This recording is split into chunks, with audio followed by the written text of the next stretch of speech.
Hey, and welcome to the HA podcast. I'm Danny Sheriff, the host of this podcast, the founder of the HA Society, and an HA recovery coach who has walked wherever you currently are. This is the place to come if you care about getting your period regularly. This podcast aims to educate, inform, and keep you motivated on your period and HA recovery track. I would love it if you could rate and review this podcast, 5 stars only, to help make this podcast easier for other women with HA to find it. And last thing, nothing from this show should be taken as medical advice. Please seek the advice of your physician. Are you listening to this show hoping to get some golden nuggets to help you on your way to recovery? Well, great. I hope that you find them because that is exactly what this show is for. But if you really want to take your recovery all the way, completely commit and get on track with your goals, whether they be finally feeling overall healthy, finally getting pregnant, or finally getting back to training, you'll want to join us inside of the HA Society. Not only is this the perfect community to ask questions and get your support and the accountability that you so often need during these uphill battles with body image and understanding nutrition and incorporating exercise, but it's also a hub of exclusive resources for HAs. All of the HA podcast episodes are released in advance and completely ad-free, so you can listen on the go to the raw, unedited versions uninterrupted. All of the one-on-one coaching calls, of which we have 2 a week in different time zones, are uploaded to our private podcast feed so that you can listen to events with practitioners and the past community calls as though they were bonus podcast episodes, because I know how much you love to listen to this kind of stuff. And in these calls, we cover requested topics like overcoming the weight gain fears, communicating with friends and family about our HA, diving into how HA works, and debunking the imposter syndrome that so many of us have around this diagnosis. There's also an entire resources section with lectures, workshops, and training from the past events that are hosted by experts like Sarah Liz King, Laura Lyons, Kaylee McDevitt, Holly Dunn, and many more. As a member, you also get direct access to myself and Coach Ashley in the DMs. So if you have personal questions or need individualized advice about your recovery, we're in there answering your questions in the DMs, as are all of our other members in the group who impress me week after week with how they show up for each other. It's incredible. It's like women are just all becoming mini coaches for each other. It's so good. The HA Society is really the place to be if you're going through recovery, no matter what stage you're at. Whether you have HA or you've got a few recovery periods, we have your back and we're all your new best friends. So come and meet us at thehasociety.com/join. That's thehasociety.com/join, and the link is in the show notes for you. Okay, on with the show. Hey guys, welcome back to the show. Today we're talking amenorrhea recovery signs. Before we dive in, please, if you're watching on YouTube, like and subscribe. And if you are listening on the podcast, please subscribe, rate the podcast. It's so helpful for other women to find the show. And I just love reading the reviews and all that good stuff. So please do that. Now, this episode is basically the 5 main signs I see in people recovering. Now, I have a community called the HA Society where I help women get their period back, or we all honestly help each other, but we do weekly community calls and I coach them one-on-one in the DMs if they need extra support. So that is just to say that I talk to a lot of women who are recovering and I see a ton of different people's experiences. And all of those are accumulating to be these 5 signs that I see. So we're just going to dive straight in. The first one is increased hunger. So much like pregnancy, it's what it reminds me of. This is one of those ones that either some people get or some people get the total opposite of. But an increase in hunger is a common one. I experienced it for about a week and a half.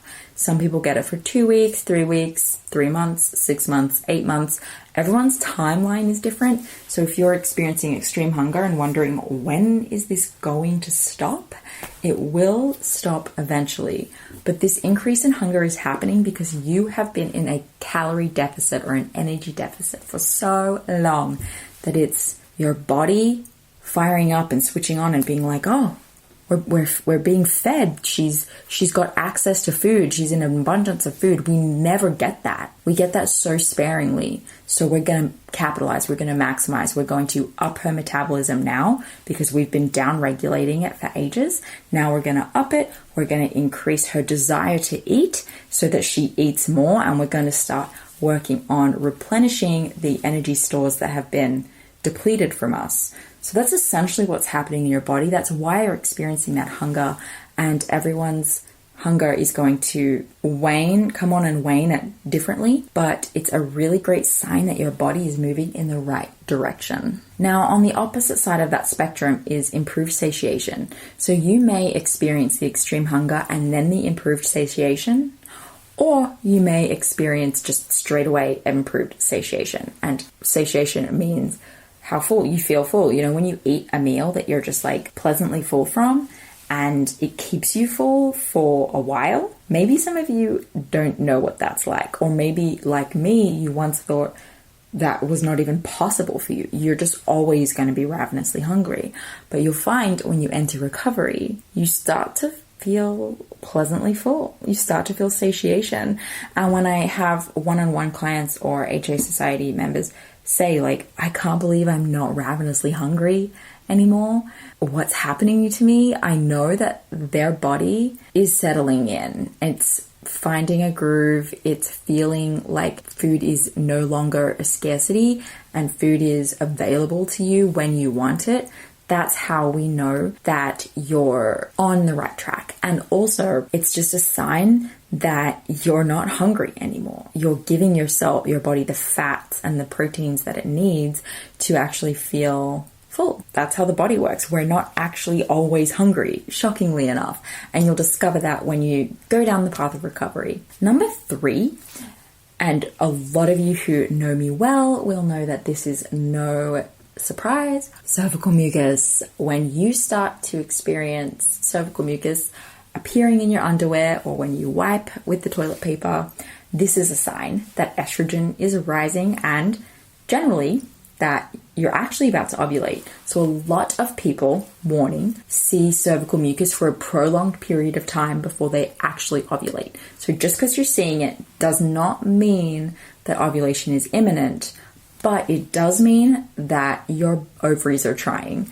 So when our brain is suddenly or over time realizing that we're in a calorie surplus for long enough that I think that we're safe, right? Which is why increased hunger is then constantly feeling satiated is a sign, because then it tells your brain we have enough food, things are looking good. You can start to turn bodily functions that we've been turning off on again. Now we can tell the ovaries to start producing estrogen. And when the ovaries start producing estrogen, they produce cervical mucus. And when we produce cervical mucus, sperm that is entering into the cervix can actually survive. And what this is important for is pregnancy. So if you are producing cervical mucus, you're fertile in this moment, and sperm can come and it can survive in that cervical mucus for up to 5 days, waiting for ovulation to happen. So, first of all, if you don't want to get pregnant, don't have sex when you see cervical mucus. But if you do have sex, I guess. And this is a huge, huge sign of progress. If you have had HA for a while, you know it is bone dry down there. So when you start to experience moisture, this is no infection, my friends. This is estrogen rising. Number 4, alongside with cervical mucus, is an improved basal body temperature.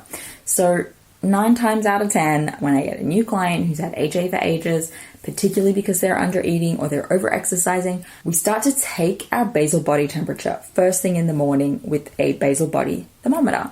And we find that their temperature is falling outside of the normal ranges for what a woman's basal body temperature should be. So before ovulation, your temperature should be a minimum of 36.4 degrees Celsius or 97.5 degrees Fahrenheit. See website for details on our 2-month subscription offer. Ladies, lose weight, improve your health, and eat great with Nutrisystem. Get our new premium meals with up to 30 grams of protein. They're big and filling and taste delicious. Plus, try our new restaurant faves that taste like your favorite restaurant, portioned with half the calories. Beef and bean burritos, toasted ravioli, sesame beef and broccoli. Easy to prepare and made in minutes. The secret? Advanced nutritional science that helps keep your blood sugar levels steady and you losing weight. With Nutrisystem, you get your breakfasts, lunches, dinners, and snacks all delivered right to your door. Just go to Nutrisystem.com/meals right now and get 50% off. You heard me right. Go to Nutrisystem.com/meals right now and get 50% off all plans. Don't wait. This special offer will not last long. Just go to Nutrisystem.com/meals right now and get 50% off. Go to Nutrisystem.com/meals.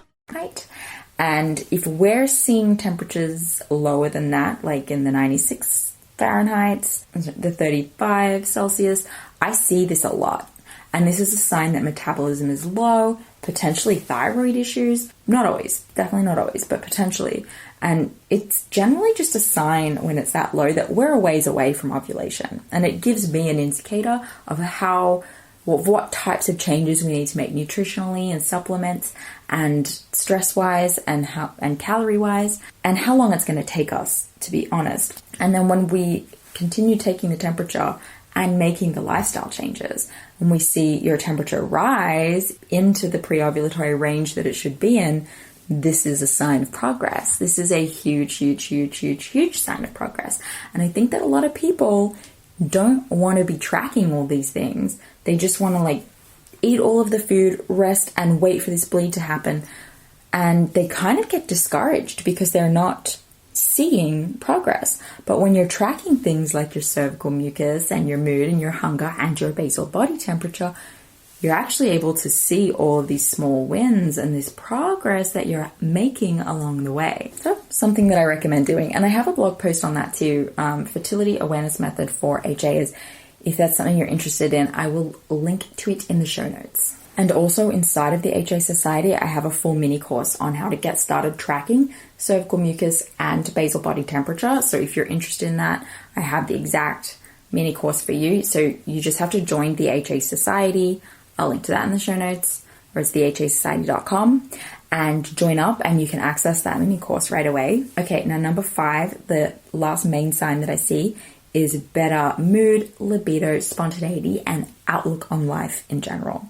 So I know that's a bunch all in one, but it's true.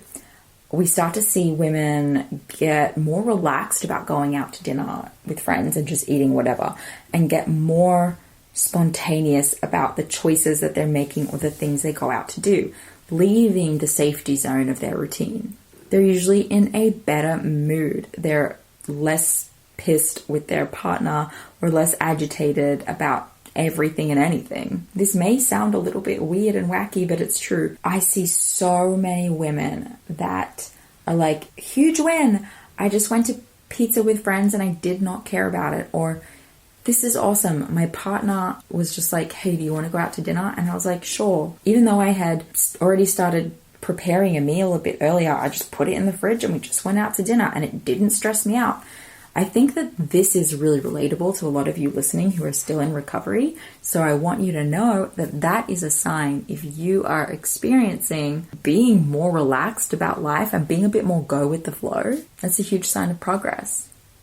And I'm going to throw in, now that we're on the topic, and I didn't include this in the signs, but a bonus sign or whatever is going to be improved skin, hair, and nails. So for me, when I had HA, I had dry skin, crusty eyes, brittle nails. And when I started to recover, actually the first thing that happened really early on was my hair would start to just be a little bit more alive. It grew a little faster. My skin was less dry. My nails got thicker and stronger. And I had that one really early on. So that is a sign of progress in the right direction. And I want to point out that, it just shows how many other things your body is shutting down, not just your ovaries and your reproductive system and your whole uterus. It's not just shutting that down. It's also shutting down all of the things that keep your body going. And it's also shutting down a bunch of the little things like hair, nails, eye lubrication, all of that stuff. It's impacting it. So all of those things are also being restored on the way. So you're not just going to start eating a whole bunch and necessarily get your period back the next month or two. You might, but you might not, because your body is also trying to distribute the extra energy that you're giving it to other areas of your body. So it's important to remember that, right? It's not just your period. It's also things like, if you're like me, your nails and your hair, and maybe your bowel movements, and maybe your skin. And it's just important to remember those things as well. That progress isn't just in your period. I hope that was helpful, guys. I also have this as a blog post, so I'm going to link to that in the show notes. If you think this would be a helpful episode for anyone that please go share it with them.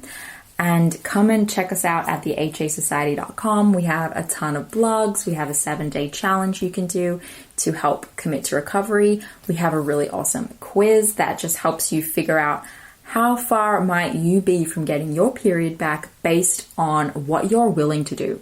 It's called the How Long Might My Period Take to Get Back quiz. And you answer a bunch of lifestyle questions about what you're currently doing for recovery and what your starting point kind of looks like. And we give you an idea of how long it might take you. And then for about a week or 2 weeks, I send you a few tips about how to get your period back, or how to speed up the amount of time it's going to take you based on your answers to the quiz. So go check that out. It's all at thehasociety.com. Peruse, see what you like. And most definitely join us at the HA Society. It's an amazing community. I love all of these women. I'm in there every day talking to them. We meet twice a week minimum to coach together as a community. We all contribute to each other's success, and it's just a really great relationship. A bunch of those girls in there, they're meeting up in London and making real friends for life. I'm pretty jealous of that, but one day I'll be able to do that with them. I digress. I'm waffling on. Thank you guys so much. Please subscribe. Please rate the podcast. Please like the video. And I'll see you guys next time. Thank you so much for listening today, guys. Please subscribe to the podcast. And if you could head to iTunes specifically and leave a rating or review, that would help so much, because it makes it easier for other people with HA who are Googling around to find the podcast really easily. So if you do that, you're doing a service to all of the women. Almost 90% of women have cellulite. And guess what? It's not their fault. We don't choose cellulite, but we can choose a different way to treat it. Meet Quo, collagenase Clostridium histolyticum, AAES, the first and only FDA-approved prescription injectable for moderate to severe cellulite in the buttocks of adult women. This non-surgical treatment is injected by an aesthetic specialist in 10 minutes or less. Individual results may vary. Do not receive if you are allergic to any collagenase or ingredients in Quo, or have an infection at the treatment site. May cause serious side effects, allergic reactions including anaphylaxis, and injection site bruising. Seek medical help right away for any signs of allergic hypersensitivity. Tell your doctor about all your medical conditions if you have a bleeding condition or take medicine that prevents clotting. Most common side effects include bruising, pain, hardness, itching, redness, discoloration, swelling, and warmth at the injection site. Ask your doctor about all possible side effects and for product information. If you're ready to get to the bottom of your cellulite, learn more and find a specialist at Quo.com.